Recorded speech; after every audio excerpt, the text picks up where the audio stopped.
Well,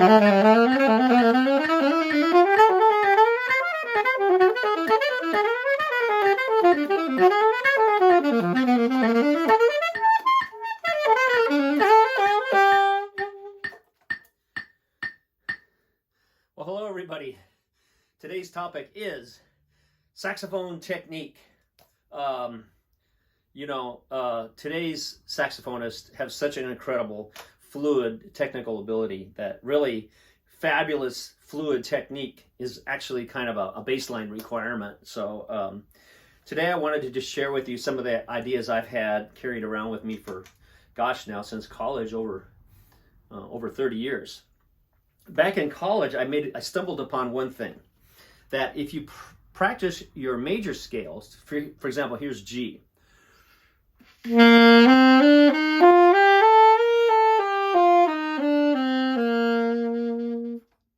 And you focus on the keys, lifting the fingers so that at no point do your fingers lose contact with the keys. Then it requires your fingers, your hands, and your arms, everything to relax.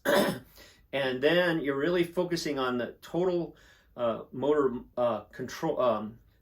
area of the brain control over your fingers. And I noticed that doing that slowly and then with a metronome and then in all keys, I noticed that even after just about a week of 5 minutes a day, I noticed that my technique started to get markedly better. So that's one thing I would recommend to you. Do it slowly. So many of you guys have the flying fingers, right?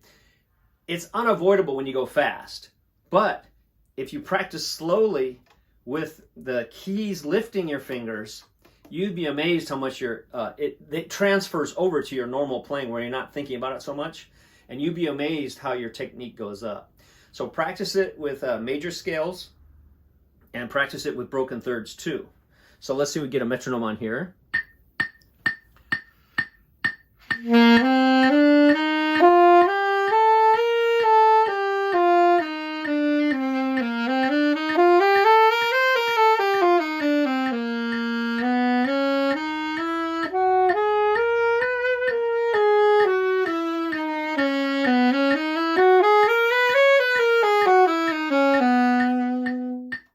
Say, do the same thing with the broken thirds.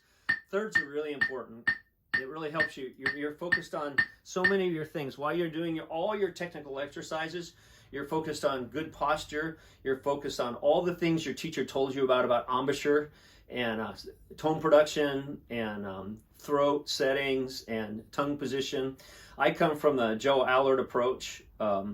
But you may have come from a different approach, but you want to be focused on all the musical things while you're also focused on the technique building. Broken thirds, you're focused on the evenness of tone quality throughout the register.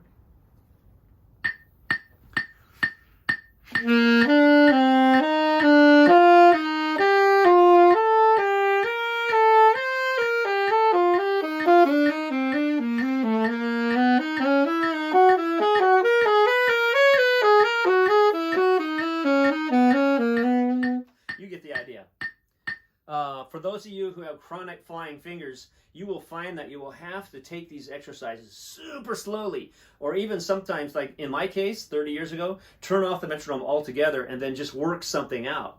For example, with me it was maybe going from B crossing over to C. If I didn't have time to use the side C, how to keep those fingers. So I had to turn everything off and just focus on it.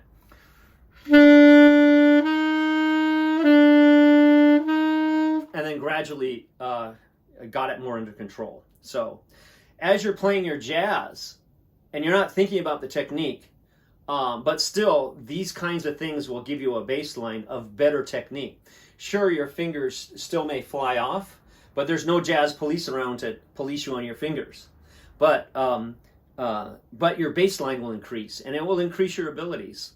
So major thirds, major scales, minor scales, especially your melodic minor scales, and then the broken thirds associated with both are really going to help you on your way to increasing your technique. And then when you get your technique better, you still haven't gotten into the jazz technique portion of this. So in the next video, I'm going to talk about that next step, how you get your technique into jazz, because great technique on the saxophone still doesn't necessarily translate into great technique in jazz. Okay, thanks for tuning in, and stay tuned for the next vid.